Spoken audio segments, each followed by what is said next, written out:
programs and frustration. And my last topic was early childhood, and I found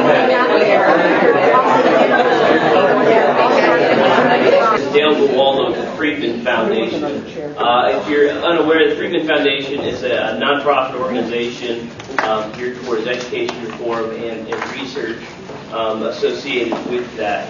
In keeping with that, one of the myriad of things that has been provided to you is a recent study that we released about 50 educational markets, state laws and regulations governing private schools. There's some interesting things in there. A lot of times you hear about people make an argument that private schools aren't adequately regulated, and this addresses that issue. But more importantly, what I'm here for today is to just kind of introduce Ron Jackson, St. Louis for Kids. He's going to be sort of moderating the panel today. This is the next installment of our Gateway to the 21st Century Education Reform. We're going to be talking about after-school programs today. He is going to kind of take the helm here, but there's some materials that his organization has provided at your seat as well. I encourage you to look through that. And about halfway through, after we take a break, we'll also pass out evaluations that we'll ask you guys to just take a moment to jot down your thoughts about how things, what was helpful and those types of things. But there are quite a few different things in your folders and packets, and I encourage you guys to look through those and contact any of us if we can be of help. And I'll just turn it over to you.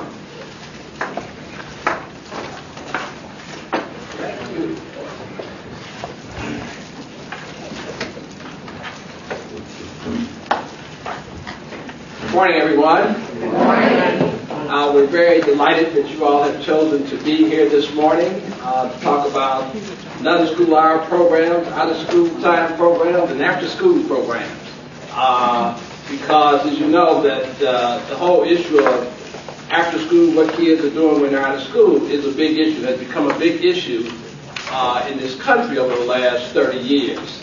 From the latchkey generation of the 80s, today we have a movement around what kids are going to be doing after school, not only in the St. Louis community, but throughout the country. And we're at the early stages, early to early mid stages of the after school movement in this country and in St. Louis. And when you look at after school, I think a good comparison can be made to early childhood education and the progress that was made in early childhood education in the 80s, 90s, and early 2000s. So in the after-school field, we are probably where they were in 1990 in terms of looking at how do you produce quality programs, how do you get the funding for programs, how do you ensure that parents and children know about the programs, and how do you work with the schools and the community around after-school programs and non-school hour programs. So that's what we're going to be talking about today, is how do we move the movement forward in our community and in our state. And we are very delighted. We have an excellent panel here this morning to share with you issues about after-school. And I'm going to start with my boss, Jama Dodson, down on the end. Jama is the Executive Director of St. Louis for Kids. Next to Jama is Greg Roberts, who's the President and CEO of Children and Youth Investment Trust Corporation of Washington, D.C.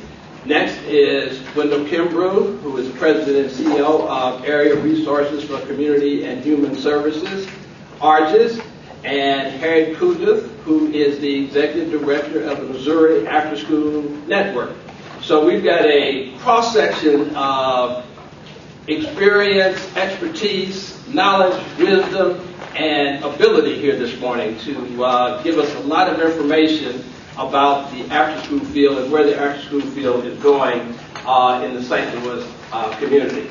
And I want to thank the Gateway to the 21st Century Education Group for hosting this, because they have been focusing a lot of attention on education over the years. And they are building toward really bringing together people in this community around education and moving children